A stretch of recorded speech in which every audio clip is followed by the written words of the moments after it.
Welcome to Testimony Mountain. So glad to have Jessie with me again. We had a long desert where we weren't together, and now we've got a couple back to back, which I'm so excited about, and really excited about what God has for us today. We've just been talking a little bit about what's going on with Israel, with Palestine, and Iran, and all of the different things going on, and what is our heart as Christians, how we walk this out. And so I'll just turn it over to you, Jessie. Anything you want to share along that line? Yeah, there's a great verse the Lord showed me many, many years ago. And at the time, He actually was giving me dreams about things to come in the last days. So I'll share those in a minute. Um, but it's just a beautiful verse that shows God's heart in these last days. And it's Isaiah 19:25. And it says, "In that day, Israel will be the third, along with Egypt and Assyria, a blessing on the earth. The Lord Almighty will bless them, saying, Blessed be Egypt, my people, Assyria, my handiwork, and Israel, my inheritance." So as we look at that, what nations were the old day Assyria? Um, that equals several nations. You've got Iraq, Iran, Kuwait, Syria, and Turkey. And, as you get into that verse, like when we think back to Assyria, um, that was also the nation of Nineveh. And they had one of the greatest revivals when the Lord sent Jonah the prophet. He refused, he struggled, he didn't want to go. Yet as he went, they had, the whole nation repented and turned back to the Lord, the whole nation. Um, so, what greater prayer could we pray than once again, that these generations would be blessed because of the decisions that their forefathers made towards the Lord. Yes. And, that's kind of where my heart cries out, because things are not necessarily as we see them. I think that there's, a lot more going on with the situation between Israel and Iran. And, as we're looking at the people in general, we know that the people of those countries are good. They're kind-hearted people. You've got a select group that are connected to, um, I'm just going to call it as it is. They're connected to the Luciferian Brotherhood. And in both countries, you have that. Mhm. It's important to remember what I've brought out that includes Israel, that, one of the largest military bases with the Genesis 6 project is there in Nimrod's Hill. And then, on top of that, you have, places, locations that I've brought out where, those in the Brotherhood, priestesses and other groups are being trained. There's contracts that are made on the land of Israel with what we call the quadrant leaders in the system. So you're going to have, you know, um, the mothers of darkness, and then grand high priests and priestesses who are part of those contracts with demonic entities. Um, you have different forms of temple worship and ceremonies that are done there, connected to the land of Israel. We know that the Iranian people have been under severe, torment, torture. You've got both sides. And, you know, as we look at it, this Hamas group, there's only two options. Either they are connected to the Luciferian Brotherhood, sovereign military, internationally, or they're a rogue military group. Yeah. But kind of what I have to say about that is that, their leader is somebody that, was present, um, at different military bases as when I was a kid in 1984, where children were being bought, sold, and traded as weapons among the nations. So, that kind of, I believe, gives credence Mhm. to this individual being more connected to the brotherhood system and the military. And then that kind of would make sense why we have, individuals within our own government who are connected to the brotherhood who are leaving weapons or, you know, sending weapons to that nation, as well as, they're basically supplying the nation with weapons to do things. But as you think about that, you know, then how do we make sense of this? Because if you have the Sanhedrin being one of the major groups who's financially backing the brotherhood system, why would they be purposely attacking their own? Yeah. So those are questions that we have to ask. And I think that the answer is that this, that um, we've been hearing kind of down the pipeline for quite a while, expect false flags, expect wars, all this stuff's happening, and that's done to cause fear. It's also done to cause people to not really think through, or kind of to be, what's the word, like when you just kind of ignore, you're like, oh, it's just a false flag, things Yeah. are going like they're supposed to. Um, but in that, I think, part of it can be done as psychological operations to control people in the situation. And I think that that's what's being done, is that, all this stuff is being done to control.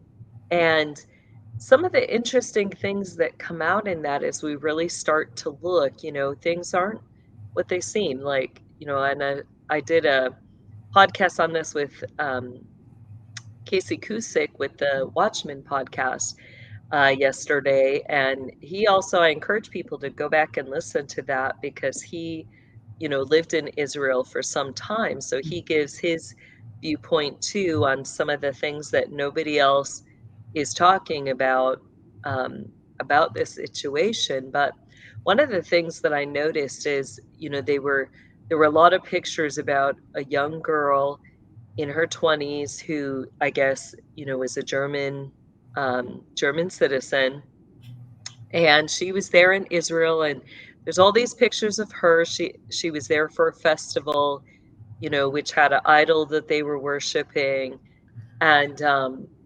it looked like one of the pictures, like, you know, then when they were releasing pictures of her dead body, supposed dead body, it looked like she was in the clothing of the one picture, which, was very scantily dressed for that area.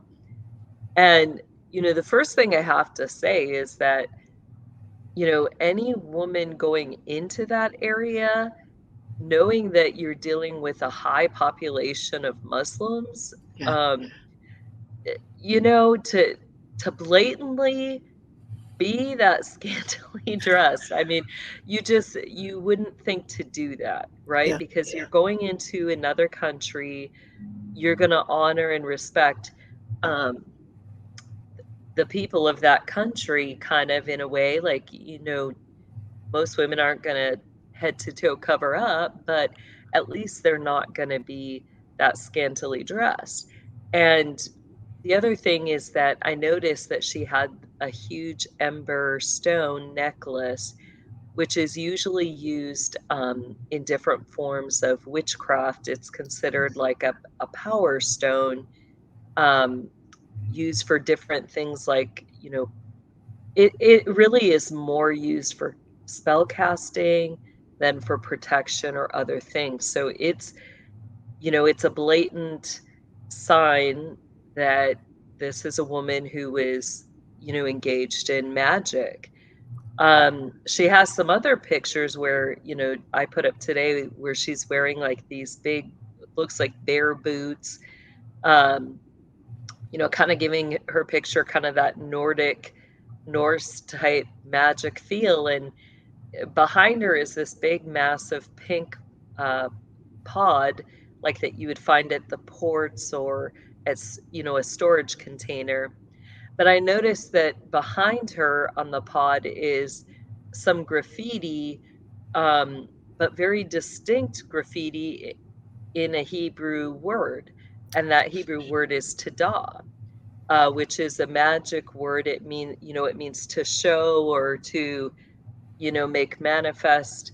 So, so it was like, that's interesting that there's, and then I saw what was more interesting is that there were several different people putting up stuff with those pictures of her, and they definitely have tattoos on their body that are witchcraft symbols. Um, so I think that those are things that, we need to keep in mind that, things may not be all that we see. And we still don't even, I mean, it's horrible to say, but, some of this is kind of really hard to believe because, one, when you're thinking about war, even if they were sneaking into the country, there really is no benefit for any, or military advantage for anybody to attack innocents. Once they do that, I mean, it's pretty much like a suicide mission because when they're found out, they're immediately killed by the military. So you don't get any advantage in that. So that was something that was just off. It's like, why specifically are they going door to door? And, why is it seem like the main target, dealt heavily with elderly women, and children? Hmm. So that was something a lot of the pictures you do see elderly women and children, but then you do see some with men. And they definitely were displaying the men that they had taken out, and, it's like, were they purposely going house to house looking for certain individuals? Um, with Casey, I kinda compared it to Ukraine, which, my belief on that is that, Putin had received information that included, knowledge that some of his government officials were part of this Luciferian Brotherhood and part of the buying and selling and trading of children. And then, the areas that he attacked were specifically connected to, underground military bases and labs. And, it's my full belief that, when it was found out about these government officials, that some of them ran to Ukraine to try to protect themselves. And you have to ask, why were they running? Well, because they know what they're engaged in and the evil that they're doing. And I think Putin went to go get his government officials so they could face justice. And I believe he went to go get his children Yeah. from his country and to bring them back. And, why? Because Ukraine is connected to the sexual exploitation, buying and selling and trading of children. I think it's the same with Israel. I mean, the Lord calls Israel out several times in the Bible, saying, that they have bought and sold and traded, they have sold and traded their children to the nations for wickedness. And, we see the depth of that wickedness even in the Old Testament. God calls out Israel even for engaging in cannibalism, consuming their own children. Um, so I think that those are things that we have to keep in mind as we're looking at this. And, remember that verse in Isaiah 19, verse 25. In that day, Israel will be the third. And, that day that scripture talks about has not come yet. That's a day where it says, the true Messiah, Jesus Christ, will be ruling and reigning. And so it says, in that day, Israel will be the third, along with Egypt and Assyria, a blessing on the earth. The Lord Almighty will bless them, saying, Blessed be Egypt, my people, Assyria, my handiwork, and Israel, my inheritance. And I think in some ways that's exactly what we're seeing. We're seeing the hand of God move, and no man can stand against the hand of God or his plans or his ways. It's not going to turn out like we think. Even people who have plotted and planned and have their agenda and they think their agenda is being fulfilled, I think they're going to be surprised, um, because who can contend with the hand of God, you know? That is so good. And I'm so grateful for this conversation because a lot of times we can just look at the surface of news and go, oh, well, it's this and it's that. And, we condemn this and support this and not understanding that there's a whole lot more going on underneath the surface. Yeah, And we want to be with God, proclaiming his restoration purposes for the land, for the countries, not trying to do this, getting on one side or the other. Obviously, we condemn, murder and terrorism and any of those kinds of things.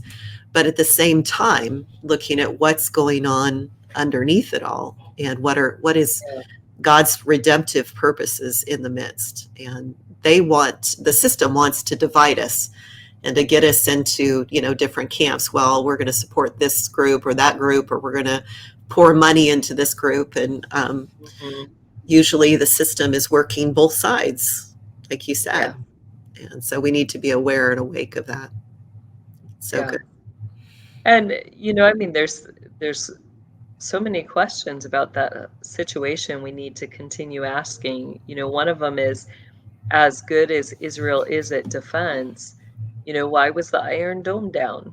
It's like, especially during a holiday, there's a lot of questions that we need to continue asking. One of them being, as strong as Israel is in defense, why was their Iron Dome down? Especially, during a time where you have a holiday. It was the last day of the holiday, so that's considered kind of the climax of the holiday. Why were things down? That, doesn't make sense at all. So, um, yeah, I think there's definitely more to this Yeah. story. And with it being the 50-year anniversary, it seems like their security would have been heightened, not, Right, not not lowered. decreased. Right. Kind of reminds you of Maui and some different things like that as well. So, Yeah, and, it's interesting because that's what was surfacing too, is that, there were some pictures of, children in cages, um, so it's like, what happens when you have, you know, murder of adults? You have all these children. So what is happening to those children, and who, is overseeing their safety? And, really, I brought that out, on the other show, that really is my heart, that, no child deserves to go through the horrific wickedness. No child deserves to be raped or sexually exploited or tortured, um, whether that's physically, emotionally, or spiritually. And for anybody to profit off of that, you know, in any of those ways or forms, it's wrong.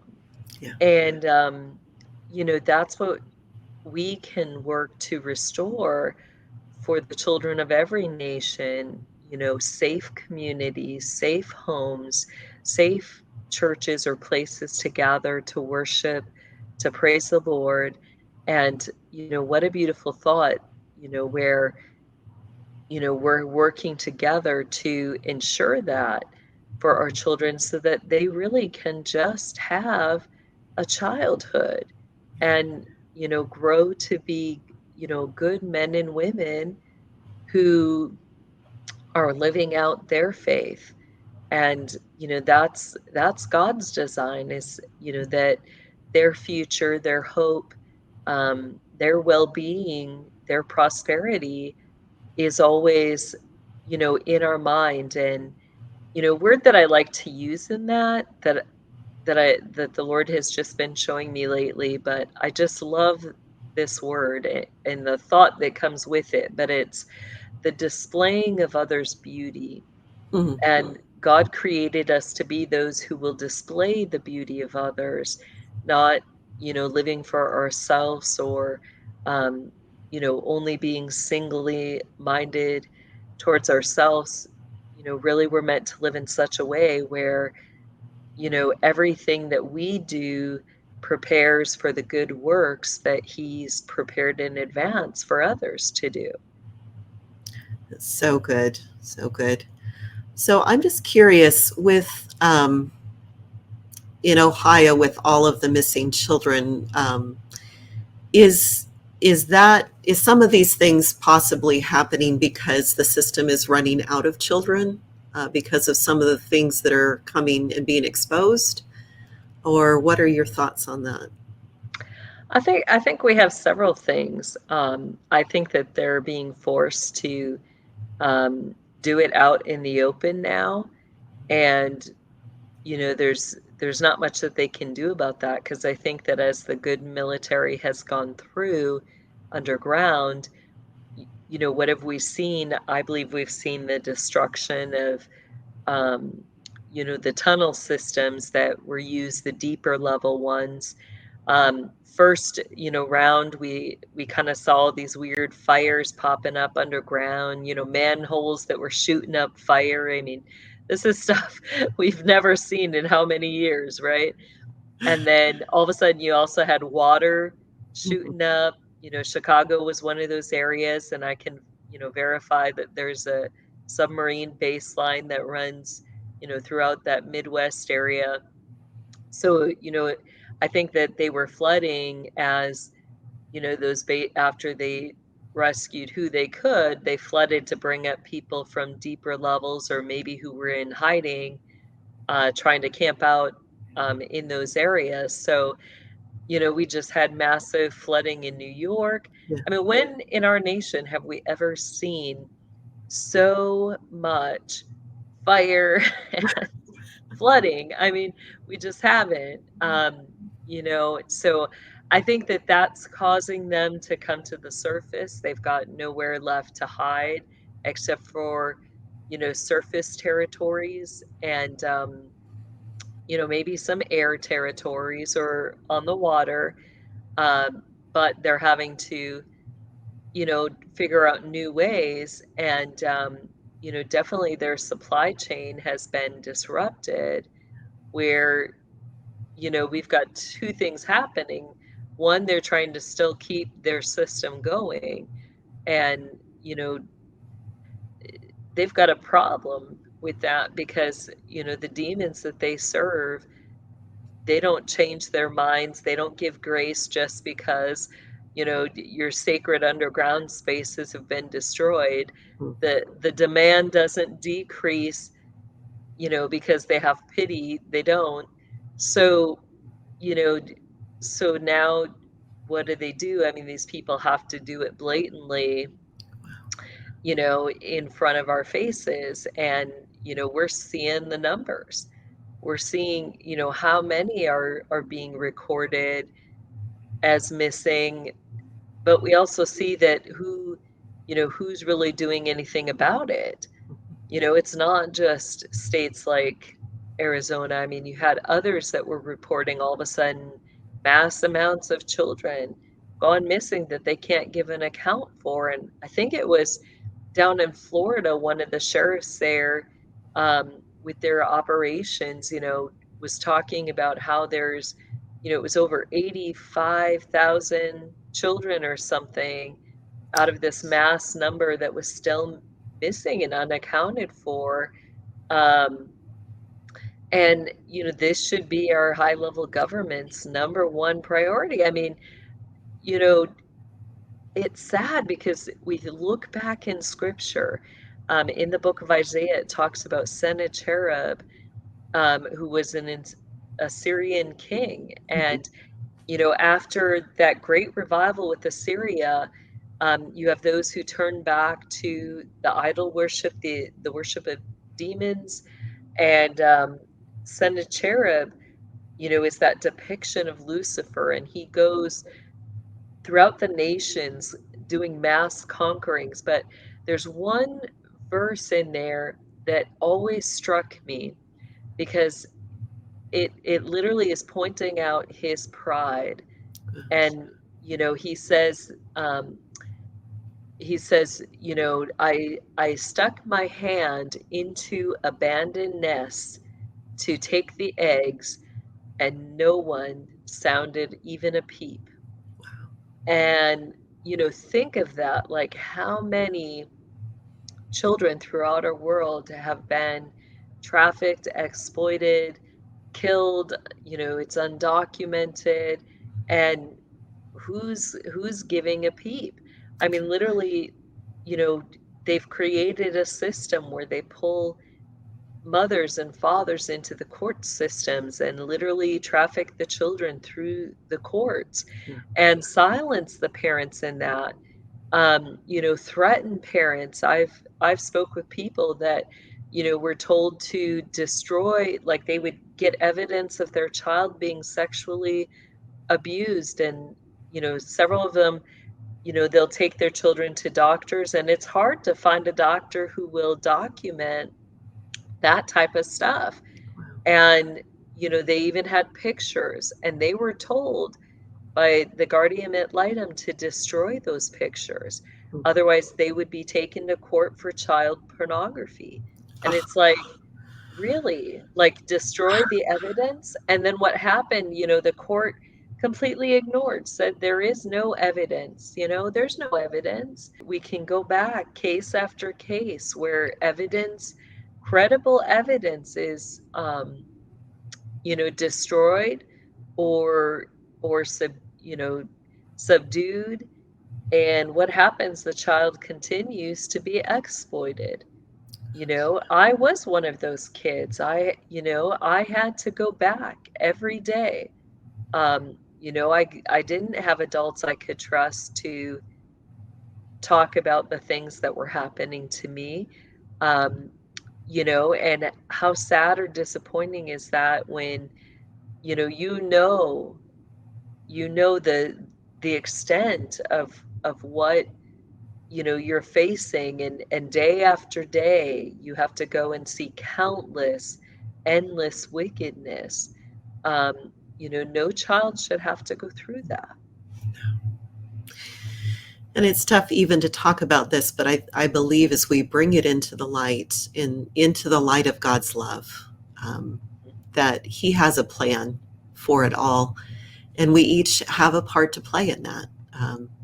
Through our prayers, through our intercession, through wherever the Lord gives us opportunity to share. But it can be pretty upsetting to think about, to face these things. And one of the other things we had talked about, diving into today was our emotions. Because with everything going on in the world, it's easy to be fearful, or, in the case with Israel and the Middle East and what's going on, to choose sides and to get angry and upset about this or that. But how do we respond to all of these things the way the Lord would have us? And so I just want to open that up. Yeah, I think emotions can be overwhelming. I think for most people, the biggest one that they're dealing, or the biggest two, are probably, fear and anger. Yeah. Definitely. And I think for us as survivors, the understanding that a lot of these are layered in, and sometimes even sectioned off, we may or may not be in touch with the fullness of it. Like I didn't think I was a fearful person until some of the layers began to come off. I'd think, oh, those people that have anxiety and, they're just not trusting the Lord and all of that. But to begin to peel away and actually see this kind of stuff, Mhm. and instead of suppressing and pretending, which is what I did, all my life, just put the happy face on, praise the Lord in all things, type of thing, which can sound good, Yeah. but it wasn't dealing with the heart issue and what was Mhm. going on there. So, Yeah, I think it's easy to, suppress and, how do we get to that place where we're dealing with it? You know, for me, I kind of found like a simple method. Like I'm and not that it's easy, but it's easier for me at least to work through feelings or emotions. mhm, Um, the first thing is those who struggle to feel. Um, I found that usually if I can find like a song or be like, okay, like I know I'm feeling something, but I can't quite identify that emotion. I can't quite bring it up to the surface yet. So I can really feel it. mhm, Um, those of us who are used to either just shoving or we're used to not coping with emotions, a lot of times it's hard to bring it into the conscious where we can deal with it. And so we'll see kind of what would you call it, symptoms that there's something stirring, but we can't quite bring it up. And that could be, worry, anxiety, stress, restlessness, mhm, not being able to sleep, that agitation, but not knowing why you're agitated, kind of that short temper. You're kind of like, everything kind of just seems to be getting at you, and you're like, what the heck is wrong with me? Why is all this stuff like bugging me? That usually means there's something there stirring that you need to give some time to and go before the Lord with. So, the first thing is just pausing and saying, okay, there's something there. I need to take some time for me before the Lord. Now, the second thing that I do is I look for a song because for me, like I found like, I really struggle. Like I never really connected to yeah, emotions. There's a disconnect there. yeah, So I found that music was a way that I could help myself connect to the emotions. So I'll just, I'll ask or I'll go on YouTube and say, okay, Lord, show me a song. Show me the song that's going to deal with this right now. And without fail, the Lord always brings something. Um, and usually, once I start listening to that song, I'll listen over and over and over again, and up the emotion comes. And usually I'll have my journal with me, mhm, and, I do it kind of as a conversation with the Lord. So as it comes up and starts to stir, I kind of focus on two questions. Um, what was I wanting mhm, and what was I needing in that moment for whatever stirring with those emotions. And that's where it really starts to flow. Like I'll just start writing statements. I wanted, or, and then it will be what I really needed, you know. And as you follow that, just in prayer before the Lord, then I realize that I start to, as those emotions were surfacing or stirring, instead of dealing with them with the Lord, like I started turning to other things. I started trying to fit that need or fill that need with something else. mhm, Whether that was perfectionism, what did I do to try to, manage that emotion? Most of the time it was perfectionism, mhm, constantly cleaning the house, um, you know, and it was relentless. I mean, those of us who are perfectionists, we mhm, can be relentless towards ourselves, in that, and the self-talk in it. It's not good enough. I got to do it better. Oh my gosh, there's a little speck and I can't get it. Now I got to get the buffer out. By golly, that sink is going to be spotless. And we would spend all day, all night on the midst, in the midst of everything else that we had to get done. We would get it all done. And, we would excel and we would be efficient at it too. And, that striving against the wind. And for what? Like at the end, we ended up with emptiness, which is a very deep emotion. We Yeah. ended up empty because all of our efforts were works. Mhm. They were works. And was it what the Lord wanted or needed? Did we stop to receive what He had for us? No. We were trying to attain it, procure it our own way, and it left us empty. And with that then was anger, disappointment, and discouragement. It was like, but why, God? Why couldn't you just speak to me in this moment? Why couldn't you just show up? Why did I have to go through that? And so there's where it really surfaces. All of that was anger towards God. And He sits there and says, you know, silently waiting for us to realize that He was with us Yeah. through everything, that His heart was broken for us, that there were things that, we can't see His thoughts. We don't know the good works that He's prepared for us, nor do we know what it takes to get us from point A to point B. And, I remember one time, like the first time the Lord just really powerfully started putting that on my heart. I was working as a chaplain at the Veterans Hospital, and um, you know, at the time right before that, I went through this period of horrendous health issues.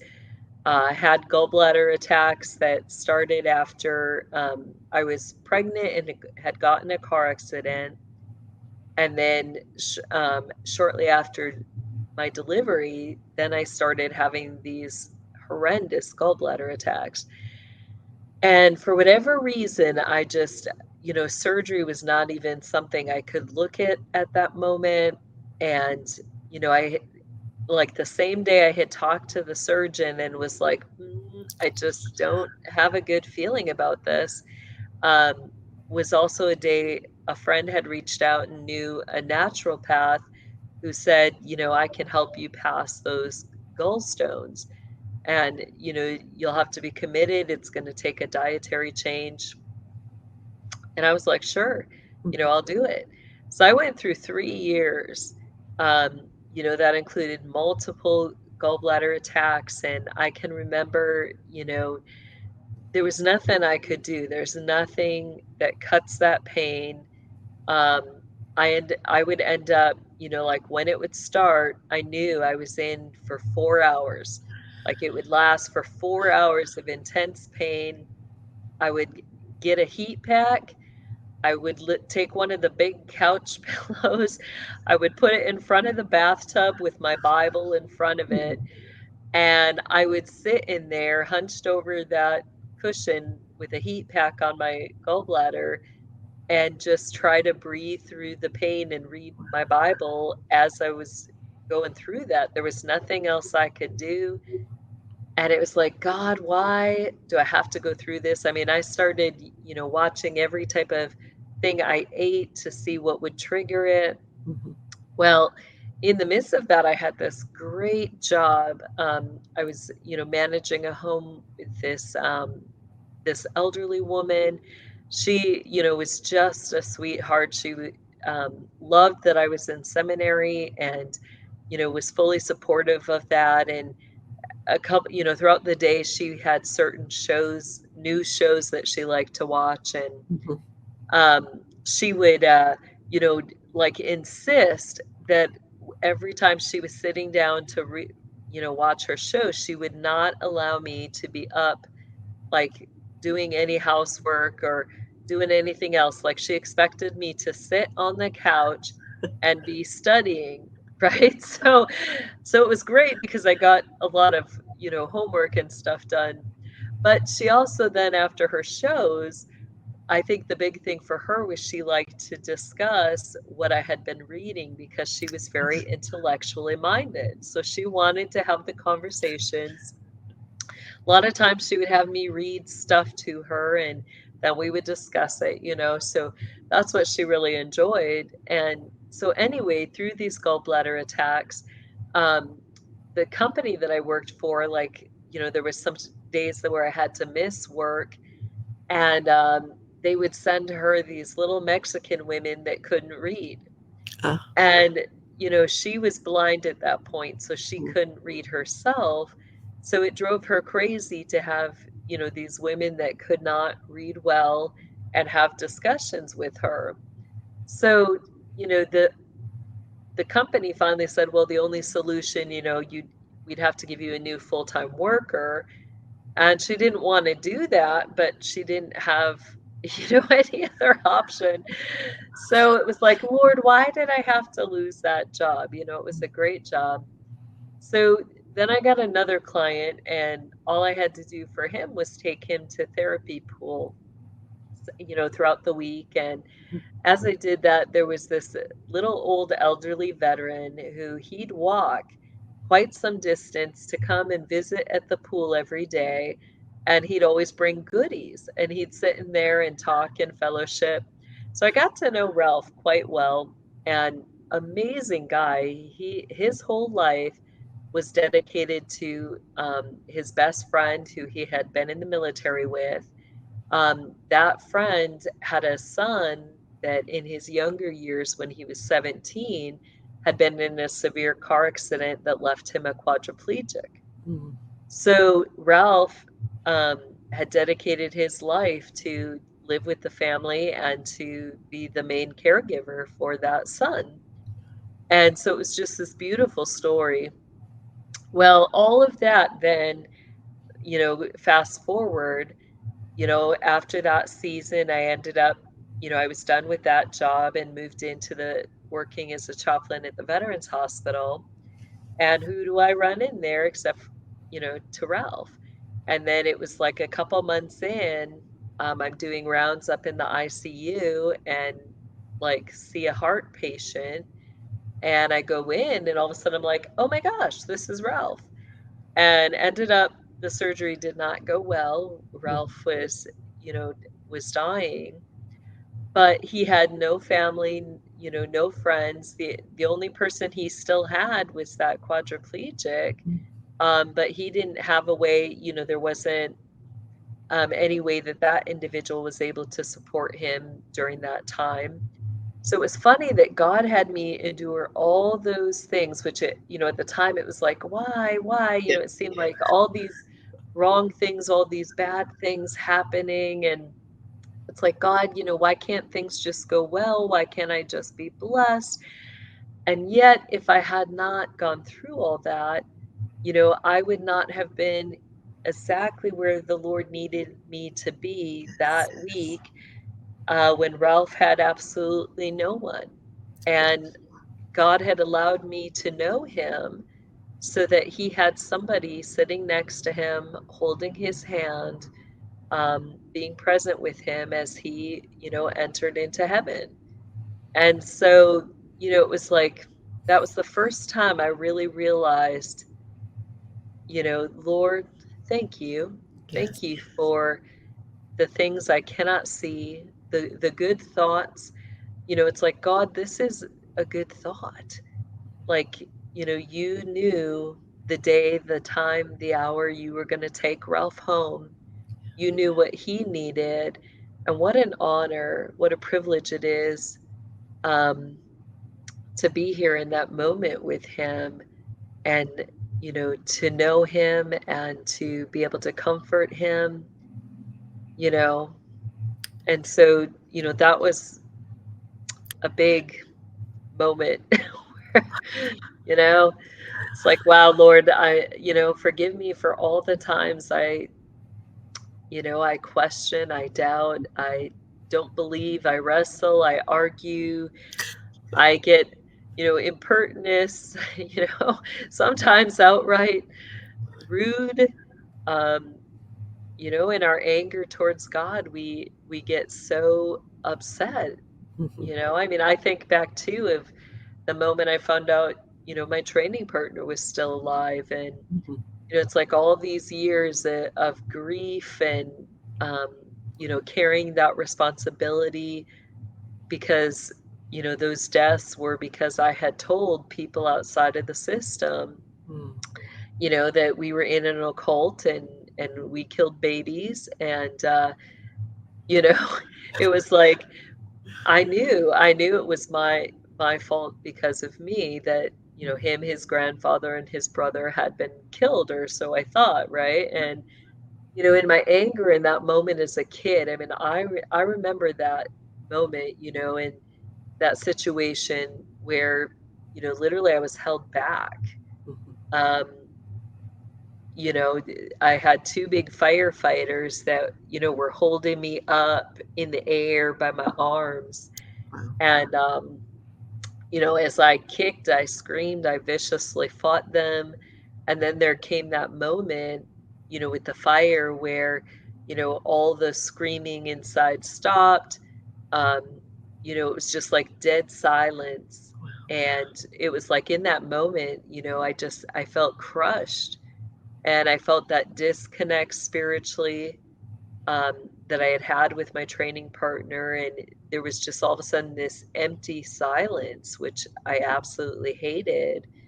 And in my anger, it wasn't God, I didn't say, God, I hate you, I'll never serve you, but it was just like that. How could you take away everything that I love, Lord? Everything that's dear to me, everything that I hold on to that gets me through all of these horrors, it's like, how can you take away from me? And it was like, Lord, this forever is just going to be that thing. There's a marker now that's a thing between you and me, and that thing is going to be there. And in my anger, I said the one prayer that I knew God would never answer, and my whole purpose in it was that I knew God could not answer it. Mhm. And it was like forever this is going to be, you know, I, I knew God answered prayers. He Mhm. answered every prayer, but it was like, because you're not going to answer this one, someday I'm going to march into heaven. It's going to be like, you didn't answer that one. But, and it was, Lord, raise him from the dead. Wow. Wow. And, 34 years, 34 years. That was one of the 5 prayers that God had not answered that remains in my prayer journal. And, then what happens 34 years later? Again, all these things are happening.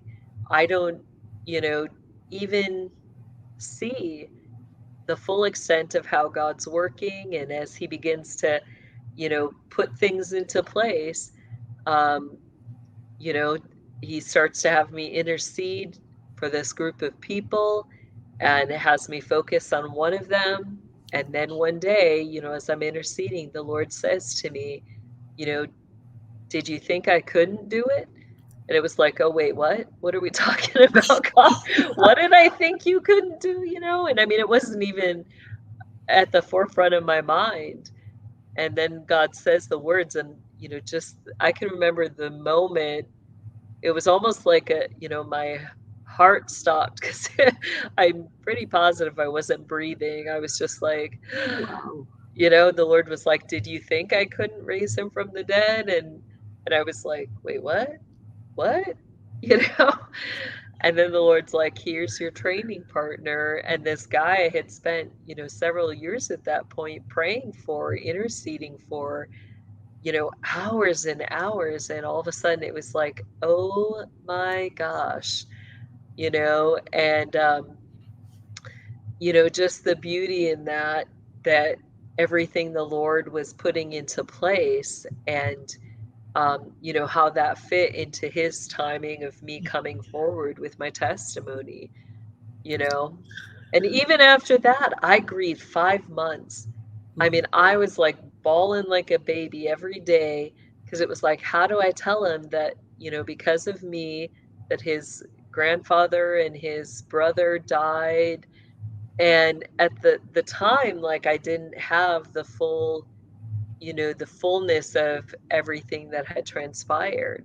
Mhm. It never even occurred to me that, well, if he's not dead, maybe they're not dead either, because I didn't have the fullness of the story. So I grieved 5 months.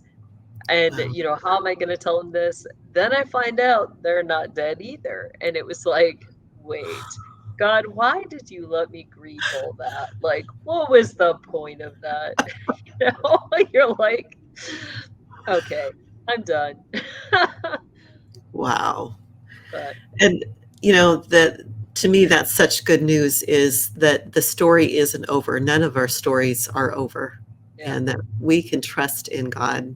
Um, and I'm so grateful that um, the Bible is not sanitized. And, you look at the Psalms and how David and others expressed their full range of emotion, yeah, including God killed this person, and but yet they, most all of them come to a conclusion of, surrender and trust in the Lord, yeah, which is to me that whole spectrum that we do walk through. And it's not that we just let our emotions run wild at all. yeah, But and I loved how you talked about, music and then writing, because both of them are right brain activities, and it's in our right brain that we experience our emotions. And so yeah, those, it's particularly when it's shut down, that's where we can, begin to make those connections. And I heard someone else share how to deal with emotions, and again, using the right brain is to picture what that emotion looks like. mm-hmm, And again, so that's using the right part of our yeah, brain, and then being able to release that to Jesus, in that processing, and be able to yeah. release it and all of those kinds of things. And And a good release, like I would do phrases like, I forgive you, um, whoever, whatever was surfacing, whatever was coming up, whether it was towards myself or towards others or even towards God. mhm, Sometimes we got to work through that forgiveness. And, I would just simply say, I forgive you for, and let the emotion out. yeah, Um, I forgive you for, and this was where some, with working through those who caused abuse, mhm, this was where I got some more of the freedom in that. I would be very specific, because again, I'd be looking at what did I want or need in that moment. mhm, So, there were times like, I look like with my proctor and stuff, I worked through some of the things where it was like in some of those horrific moments, what did I really want? I wanted her to take my hand and walk us out of the situation. So that's what I would put, I forgive you for all those times that, you didn't take my hand and walk us out of that situation. I forgive you for all the times that you know, you hurt me, and I'd be specific with it. Um, and that can help too as we work through, it can give us something on paper that we can, vocalize. We can then say it out loud. Um, we can draw pictures around it. Sometimes that's how I get through too, is, drawing pictures of how I felt or mhm. um, what was going on in that moment. Yeah, that is so, so good. And I think it's interesting biblically, grief and anger our time limited emotions. Mm. We're meant to process and work through and release them. And so, weeping may endure for a night, but joy comes in the morning. And obviously, not Yeah. that um, it's just like that, but I think metaphorically, that expression. Yeah. And then, be angry, but don't sin. Don't let the sun go down on your wrath. And so, again, opportunity. Hey, it's okay to be angry. It's okay to be sad. Hmm. Because the way I was raised, it wasn't okay to be angry. It wasn't okay to be sad. Yeah. And so being able to walk those out with the Lord in understanding I can do this for a time, and then Hmm. it's time to release it is really key. Yeah. And then it was kind of interesting because I was so shut down emotionally that crying was very rare for me. And I knew I needed to cry, especially as parts of my story started coming out. Hmm. And it was kind of interesting because in that time period, had learned, that through Jesus, we could connect with our angels and so on. And I had one, her name was Harmony.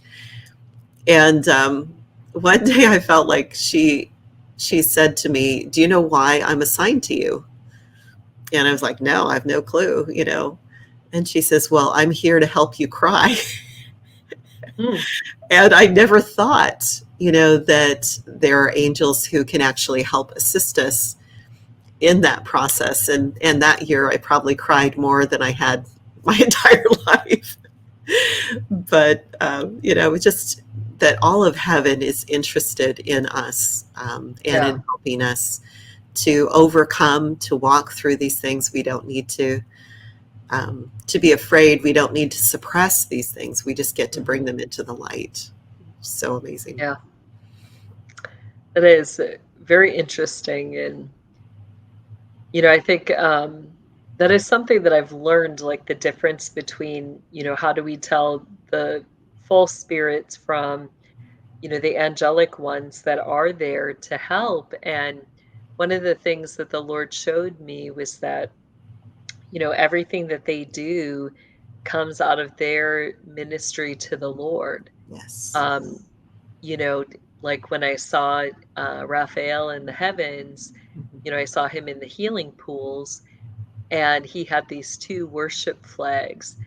And as he began to worship the Lord, the water in those healing pools were stirred, Mm. and then it went forth and went out, as the Lord has commanded it to do, to bring healing.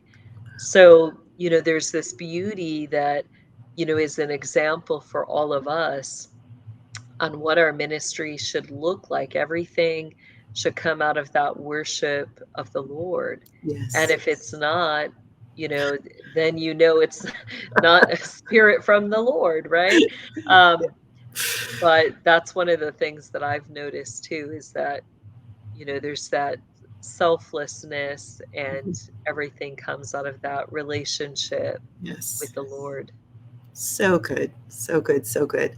Well, we'll probably wrap that up here, but I do want to give an opportunity. I'm so excited to get to see you, Jessie, again in person. Yes. Yay! So, if you want to tell a little bit about the retreat, and I believe there's still some space open, so how they can come. Yeah, limited. There's not much left, but the Beautifully Adorned tour in Austin, Texas, October 19th through the 21st. It's going to be amazing. 3 days together, and we're going to have the LBJ library decode on that, which is going to be fascinating. So I've had several of those tours already where, we go downtown or we walk through different areas, and I, share what I see, what I'm picking up on that's connected to the system in those areas, and we look at, how is the brotherhood operating in that area. So um, that's going to be our VIP tour. I encourage people to sign up. You can register at kingdomlivingwithjessie.com, and come, be prepared to work on your stuff. I encourage you to get the Beautifully Adorned course. That's going to give you the fullness of everything. But the workshops are, we take the tools, the different methods and techniques that I've taught in the course, and we really spend time just doing it together. Um, it's different when you're trying to work through something on your own versus, the workshops are meant to give us that peer group time to work through things together. And that's where we're finding people are really having quite the experience because, most of us are not in positions where we've had, safe people or safe groups to work on our stuff with in a healthy way. And there's just something there when you do it as a group that kind of gives a different aspect to the experience. So it's very powerful. I encourage, especially, we need the men. God is working to really raise the men up. So, I encourage men to come, bring your wives. This is, this is kind of the forerunner for this next season. Next year, we're going to add some more tours, and I'm sure I'll be in Austin again. Yes. But some of the focus on some of those, the Lord's going to be starting. First, He's starting with, our personal healings, Mhm. and then He's starting to work on the family Yeah. and the family and marriages. And, the Lord's really desiring to release those anointed marriages. So um, that's going to begin this next year. And Awesome. it's just Awesome. always great. I love how God works. So I get excited about it. It is amazing. So thank you so much, Jessie. Really appreciate you. And thank you all for watching. Encourage you to like, subscribe, share this wherever you can.